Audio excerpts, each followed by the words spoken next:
I'm sending this envelope across the country, and once I put it in this little blue box, I don't have to do anything. It could take a plane, a train, plenty of vehicles, and I don't have to drive any of them. I'll tell you what's in this letter later, but what you need to know now is it's going to go 2,000 miles away in less than 5 days. And all I had to do was put on this little stamp that cost me 73 cents. And the stamp on this isn't ugly either. This one's a Keith Haring stamp. It's the love stamp from 2025. And I know that because I'm a bit of a stamp enthusiast, possibly a mail enthusiast, almost maybe a philatelist. I hope that doesn't get me demonetized. Now we're going to go back and look at my little collection of stamps, and we're going to find out why this little stamp is such a feat. No, not that feat. Hey you guys, this is my stamp collection. I just took the whole drawer. I probably wouldn't have quite as many stamps as this if I hadn't somehow become like a stamp influencer. I was always a regular stamp user, sending a couple dozen cards every year for Christmas, birthdays, thank you cards. But I always like to match the stamps to how I was feeling or how the recipient, how I wanted them to feel. And what I always like about stamps is they vary widely. So one day I could be a message monster, and other days I want to remind my friends of a beautiful piece of Shaker furniture, and other times just like a regular otter in the snow. 17 years ago, stamps made a change that would alter history. They took the math out of mail. They launched the first forever stamps, which we can use forever. All the stamps I just showed you are forever stamps. Even if the price of sending a letter goes up, I can forever use these stamps to send a 1-ounce letter anywhere in the entire United States. Before 2007, if you wanted to send a letter anywhere in the US, the stamp you would buy had a cent amount on it. This raccoon stamp from 1987 cost 22 cents, but a year later it went up to 25 cents. You would either need a whole new stamp or add some collection of single-cent stamps, which meant that every price increase didn't just get gripes from people upset the price went up. It also meant you were wasting your time, your pennies, and your right to avoid math once you become an adult. While I have the envelopes out, I'm going to do the quickest refresher on what you need to put on a card or letter to send mail. If you know this already, it will be over in 60 seconds, and maybe the person who doesn't know will send you a card someday, and it all will have been worth it. If you're using a forever stamp, you want to be sending something in the classic envelope size. That's the long ones, these card ones, these other card ones. Square and oversized mail requires different postage, so maybe wait until you've sent some average sized mail before you enter the big leagues. Let's imagine we're sending a letter to your nemesis. Start a little left of the center of the envelope. You're going to write your nemesis's name. On the line below that, you're going to put your nemesis street address. And then the line below that, their city or town and their state abbreviation. And finally, either on the same line or the line below, their zip code. And if you're thinking zip codes, I wonder if there's an interesting story there. I will be getting into it. But what happens if you have the address wrong or the postage wasn't right? It might get returned to you by the post office, which can only happen if you put a return address on it. Which brings us to our next step, adding your address on the top left corner of the envelope. It follows the same rules as your enemy's address, except it's your name and address. Unless you and your nemesis are living under the same roof. Cut to Molly banging to get out of her box. Now for the final step, you add a forever stamp in the top right corner, the right postage on the right side. But where do you get the stamps? Of course, you can ask a person you know over the age of 60, or in my case 30, or just go to your local post office and buy a sheet, or go online and buy from USPS.com. Beware of any Google or email or Facebook ads for stamps that are impersonating the USPS, since they are counterfeits. It's a whole thing. Finally, make sure your envelope is sealed and bring it to A, the post office, B, one of those blue boxes, which you can search on this site and it requires no in-person interactions. C, put it in your own mailbox in a way the mail person can easily see. That's why that cute little red part of the mailbox is there. You flip it up when there is something inside that needs your mail person's attention. I know there are going to be people who can't believe someone doesn't know how to send a letter, but to me it makes perfect sense because I have lived on both sides. I remember sweating when I took over mailing the rent check for my first apartment. If the USPS hadn't changed all their sent stamps over to forever stamps, I may never have sent a letter correctly. But the United States Postal Service, even before it was the United States Postal Service, has a history of doing something very complicated, very efficiently, but struggling to explain that to the public. And every once in a while, you get these changes that are designed to make the entire process less complicated. But it only works when everyone hears the message. I don't own many older stamps, but I do have this architecture sheet from 1981. These are pre-adhesive stamps, so if I wanted to use them, I'd have to get my tongue all up on there. But in the bottom right corner, there is a weird little man telling me to use correct zip code. But this isn't any weird little man. That's Mr. Zip. And if you really get to know him, he might let you call him Zippy. But he wasn't just on sheets of stamps. You're seeing him in black and white. So imagine my surprise when I finally saw him in color. It's up to you to make zip code go. You know you gotta have a zip code, yeah. That's from a 15-minute music video. Mr. Zip was an attempt to sell the idea of zip codes, which stood for Zone Improvement Plan. The idea was to help mail move more efficiently from one place to another and stop the issues with multiple locations with the same name. The first number tells you the region, the next two numbers the state and city, and the last two are the post office or delivery unit. When reading up on Mr. Zip, the thing that made me laugh was that within 4 years of his introduction, 8 out of 10 Americans knew who Mr. Zip was. That's like the name recognition of Mr. Worldwide. Every day above ground is a great day, remember that. But the motivation around zip codes was not to make a celebrity, it was to try and modernize a system that was struggling under the volume of mail that started after World War II. The USPS has a table with their annual first-class mail volume since 1926. First-class mail is the class of mail that these forever stamps send. Those are the ones I have so many of. That video came out in 1967. The volume of first-class mail that year was 41,998,000,000. In your mind, you'd be thinking, well, duh, way more mail was being sent back in 1967 when that was a major form of communication. But I'm here to tell you that in 2024, 44,312,000,000 pieces of first-class mail were sent. That also doesn't include international mail and first-class parcels, which would have been included in any pre-2008 numbers. So more first-class mail was sent in 2024 than 1967. When you look at the table as a whole, you see a really big peak. 100 billion pieces of first-class mail came through the system annually between 1998 and 2002. So if you really want to capture that Y2K aesthetic, I would highly recommend just picking up a sheet of stamps. The main piece I want to emphasize is that the mail did not disappear when email came out. It's still being used. It's still hitting the same volume numbers as the 60s when your two options for long-distance correspondence were spending $4.50 for a 10-minute phone call. That's $42 in today's money, or sending a letter for 5 cents, 48 cents in today's money. But if they're sending 44 billion pieces of mail, how much revenue is coming in on all this first-class mail? In 2024, that one type of mail generated $25.4 billion. That's not including packages or magazines or really anything else. It's not exactly the same as stamp sales, but according to The Atlantic, the USPS sells about 12.5 billion stamps annually. In 2024, I spent just under $100 on 144 stamps. My contribution to the USPS's bottom line might be minor, but it shows that I am clearly not alone. The USPS usually releases about 25 to 35 new stamp designs each year. I mentioned them being like little pieces of art, and sometimes that means they are actually pieces of artwork. Like these Ansel Adams photographs, or these paintings by George Morrison, or the Lunar New Year stamps, which were created by the artist Camille Chu. The stamps have gold foil and are based on a mask project Camille had been posting on Instagram. From there, it became a 12-part stamp series. You'll notice there's a little circle on my sheet of Year of the Dragon stamps that says January 25th, 2024. And that's because I went to the first day of issue event. And if you don't know what that is, you're not alone. Before I went, I didn't really know either. But every year, many of the stamps released have a ceremony. And at that ceremony, which could take place anywhere in the country, the local community gets to watch a stamp unveiling. Everyone knew what the stamps were going to look like and what it was going to be, but it was one of the coolest things I'd ever been to. You've got speeches and dances. It's sponsored by local businesses.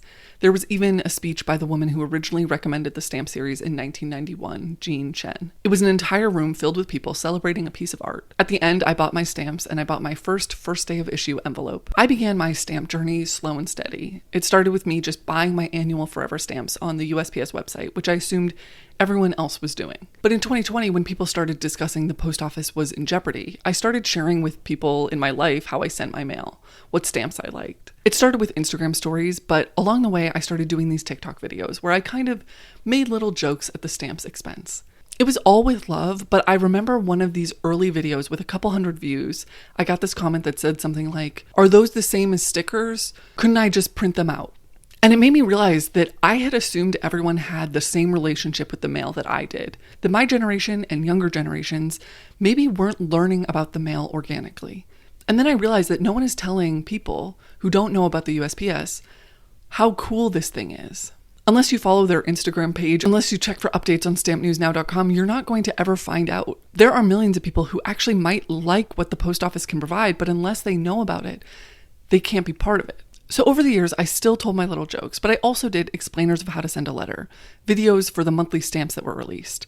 And every day there were new comments from people asking questions about the mail.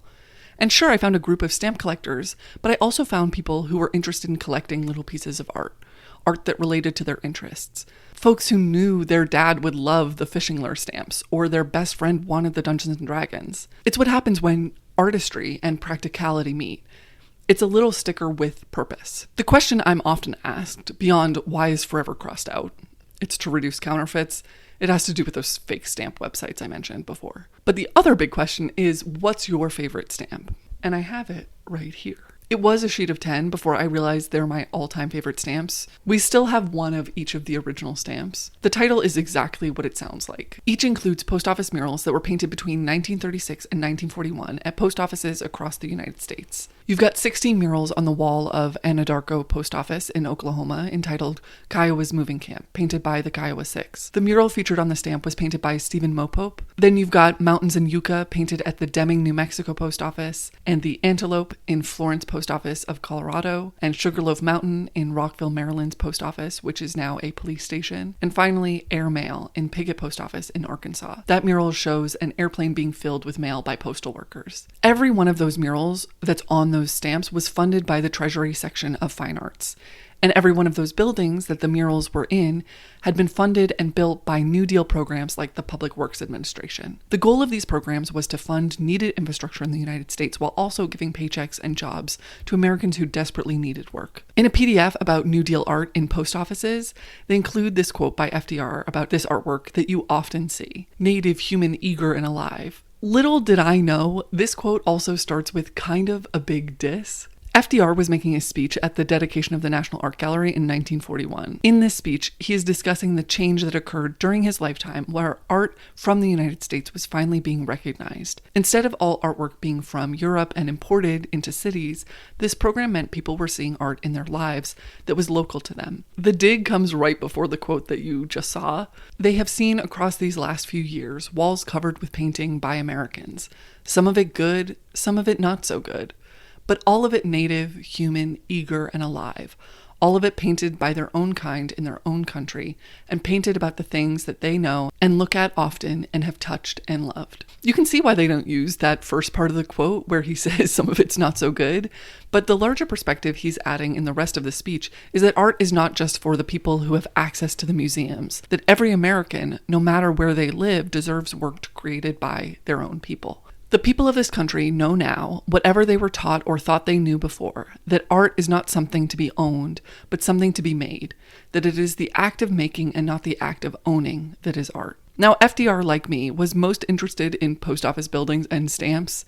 He was a philatelist himself. His passion for the inner workings of the post office kind of ended there. At that time, the post office was a department in the government which got funding but covered the majority of its own expenses through the cost of the mail, and at that time, banking. In many rural areas, big banks weren't there, and they weren't going out of their way to give lower income customers a place to put their money. But post office buildings were already places their community had. These were accounts that could hold anywhere from $1 to $500. That's a bit more than $15,000 today. They received 2% interest, which encouraged other banks to increase their interest to 3%. Everybody, regardless of race, women, married or single, and children, could all have these independent accounts. During the Depression, their money was safe, since through its very existence, it was federally insured. When the mail business drastically dipped during the height of the Depression, banking customers grew by 3 times. But that makes me want to look at a spreadsheet.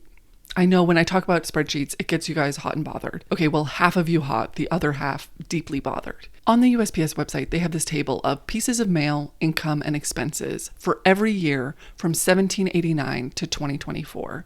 To remind you what was happening in 1789, George Washington was sworn into his first term as president, and the guillotine was invented. It wouldn't be a real spreadsheet if I didn't add some calculations of our own, so I did a very complicated equation.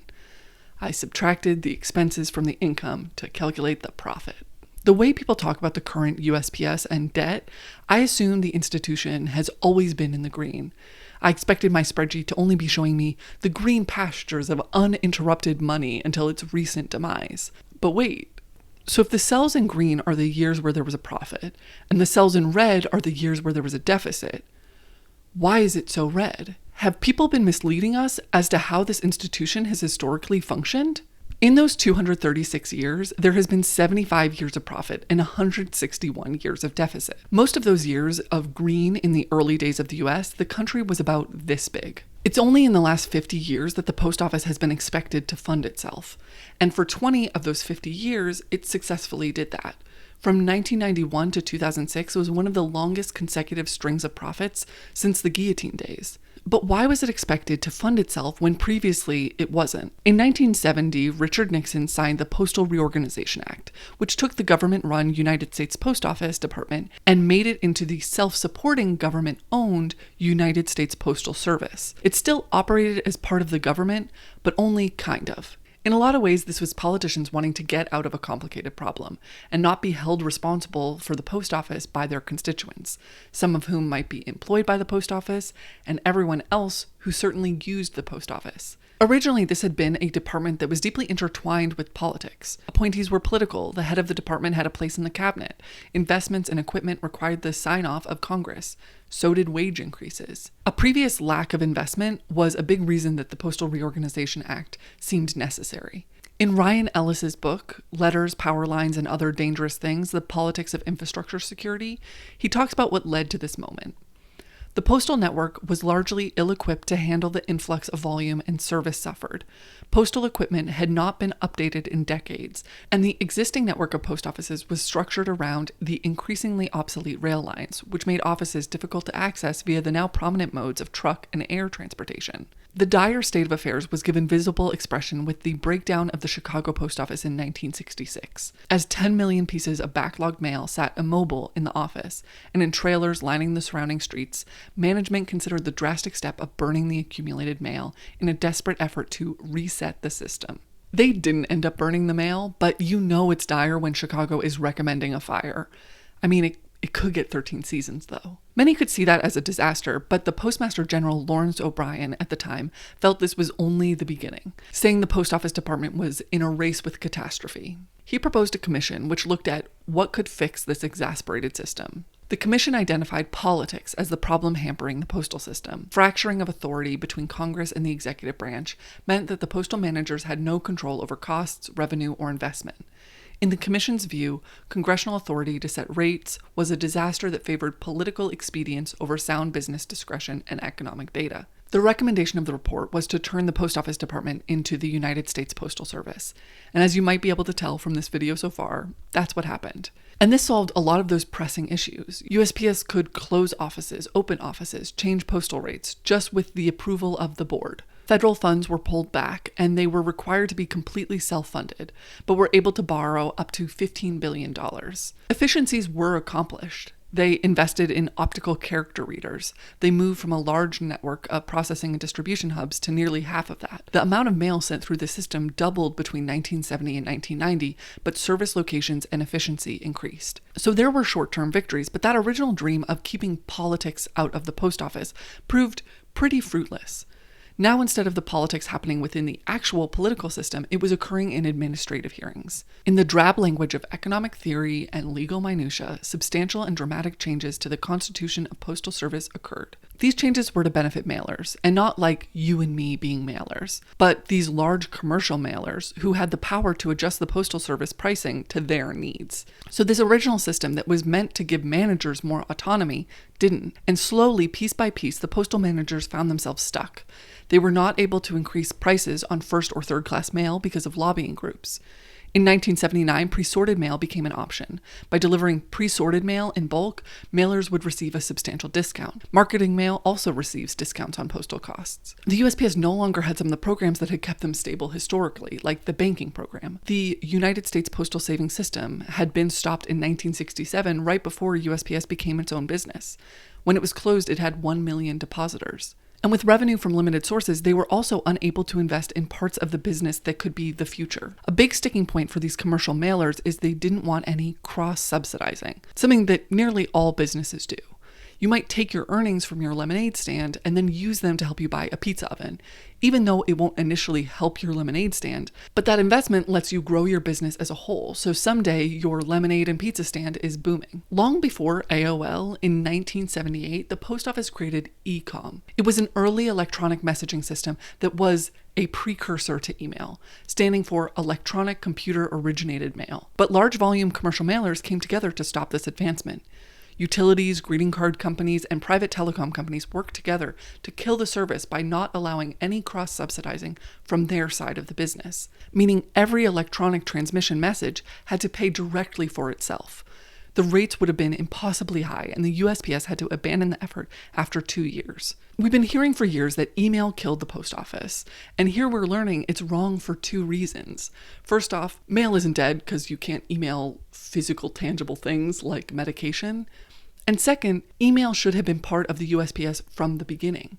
They tried to make it part of their system, but were stopped. All of this put the USPS in the bind of offering discounts to the most frequent senders while not being able to increase prices often or explore new revenue streams. So the USPS is stuck doing the most efficient and cheap mailing while everyone tells them they're a failure. Through all of these changes that started in the 70s, the only lever the USPS could pull to make more money was to be more efficient. And it became incredibly efficient. Despite the size of the country, it still has the lowest cost and fastest deliverability in the world. But that efficiency lever has been pulled so much that there isn't room for further efficiencies. Anyone who's suggesting efficiencies these days is usually just saying cutting staffing, which then reduces services and means this entire fast, efficient system could be at risk. Ryan Ellis's book is even suggesting that this focus, since it became the USPS, on efficiency could jeopardize the safety and security of the entire system, since there are no redundancies or room for error. And in my interpretation, errors which could be more likely with sweeping cuts to staff. I've been reading this book, How the Post Office Created America by Winifred Gallagher, which traces the post office's history from conception to modern-ish day. But the whole story is a story about investment. In the early days, it was the investment in pathways and roads, in horses, stagecoaches, steamboats, cars, and airplanes. That post office mural that I have a stamp of, entitled Airmail, is showing an entire industry that the post office helped build. Infrastructure, pilots, planes that they had invested in. One of the government-run service's major goals was to spur the development of commercial aviation and add the skies to America's transportation grid. By 1925, the department had subsidized enough infrastructure to inspire some 30 companies to test their wings. As I read through this book, it comes up again and again. The investment by the Postal Service allows for the roads that everyone can use, addresses and zip codes that everyone can use. It's an avenue that, airplane pun intended, propels business. But unlike your traditional business, it can afford to make decisions that help all Americans as a whole versus just people who live in big cities. In 1902, rural free delivery was a permanent postal service which brought mail to the doors of more Americans for the same price as mail to a city center. This improved transportation routes to locations that were previously barely accessible. In the latest evolution in the founder's vision of what the post was for, people who had felt cut off from the national and even local community suddenly had, right at their doorstep, a bridge that united them with a larger America. Even today, if you try to send a letter or a package to a rural location and you get a quote from every mail carrier, you'll find that USPS is often the only ones who will send it there. Or if others will, they very well could just be paying to pass it off to USPS somewhere along the way. The entire network of shipping in this country is built off USPS going to those places that a private company would see as a bad investment. And if you took them out of the equation, stuff wouldn't be getting to rural locations without exorbitant prices, if at all. So why do we keep hearing about this desire to privatize the United States Postal Service? There's a lot about the deficit, but we don't often hear about how much revenue the USPS generates. Last year, it was $79.5 billion. The year before that, $78.3. In 2024, in terms of revenue, it puts them between Procter & Gamble and Cisco. And the majority of their revenue goes to their 533,000 employees and their benefits, along with transportation and rent. So in other words, that's almost $80 billion that goes directly back into the United States. The reason it feels like you've got people legitimately licking their lips when considering the privatization of the post office, it's because of all that value that it holds. It's got post office boxes on 139,000 street corners. It owns 8,500 buildings all over the country. But privatization is on the table, which it shouldn't be considering 72% of Americans view it favorably. It's the third biggest employer in the US, and the stamp collectors, including myself, would be mad. In 2018, during the current administration's last presidency, the White House released reorganization recommendations across the government. One section outlines what the selling of the post office might look like. It outlines the benefits, which might also be seen as negatives if you like getting mail. Major changes are needed in how the Postal Service is financed and the level of service Americans should expect from their universal service provider. Within their outline, they call out less delivery days and door delivery. A private postal operator that delivers mail fewer days per week and to more central locations, not door delivery, would operate at substantially lower costs. A private entity would also have a greater ability to adjust product pricing in response to changes in demand or operating cost. So far, we have mail going slower to less locations with increased prices. They also outline what might be required if the post office was sold, citing international posts that have been privatized. To reach profitability, most international postal operations have gone through significant restructuring, including shrinking their physical and personnel footprints. In some cases, foreign governments have had to absorb legacy retirement liabilities in order to prepare a postal operator for sale. So here they are floating the idea that the US government would eat those legacy retirement costs, a cost they estimate at $100 billion total. Currently, that is paid for by the annual $79 billion this business generates every year. It feels like a bit of a trick to suggest that the only way to get out of a $2 billion annual deficit is to pay $100 billion right now. I am struggling to see how that would be a good deal. But there's one line in here that might ring pretty familiar. A privatized postal service would be more insulated from politics and more likely to succeed as a financially viable business. Where have I heard that before? The idea of removing politics from the post office was the same consensus from that commission in 1970. They're both trying to pass over power and responsibility from the government over to businesses while getting nothing, possibly less than nothing, in return. The post office was built from taxpayers' investment. It is one of the most valuable assets that the American people own, and to sell it off would be a betrayal of every American who made it all possible. I mentioned being a stamp influencer, and unfortunately, I'm not sure I really am anymore. My TikTok account that I worked on for 4 years that had 30,000 followers was hacked, despite two-factor authentication. I have all the information that should help me get back in, but I honestly don't think I'll ever get it back. I've been trapped in an automated support hell for about a month, answering the same questions multiple times just to be asked it all over again. And then at some point in the last week, the automated messages just stopped responding. And it's clear that every step of the way is supposed to be so hard to get through, so that at some point I just give up. And honestly, I sort of have. I have come to terms with the loss. And I'm thinking about how that support model is being recommended for our government currently. That less people, less support, less service are all supposed to be a selling point. Right now, if I had a complicated mail-related issue, I could go to a post office and talk to a person. And I might have to work myself up to it because I'm worried they'll think I'm stupid. But they are still there trying to help people every day. Every time I go and buy these stamps and wait in line, I'm watching the post office clerks help people. They explain the cheapest way to send a box, how to set up tracking. They explain media mail. They help people fill out forms for lost packages. They flip through the binder and show me all the new stamps that came in. They are human beings who can help when you don't understand something or when something goes wrong in their business. Many businesses have realized that you can save a lot of money if you remove staff and service from your business model. But your government does have a responsibility and requirement to communicate with their taxpayers. And for many people, the post office is the best illustration of that in their local community. I'm ruining the surprise of what's in my letter. I deceived you earlier. I actually sent out 4 letters. And inside those letters were countless letters which formed words, then sentences. I mean, I even got a couple paragraphs in these things. And those paragraphs kind of summarize what I said here.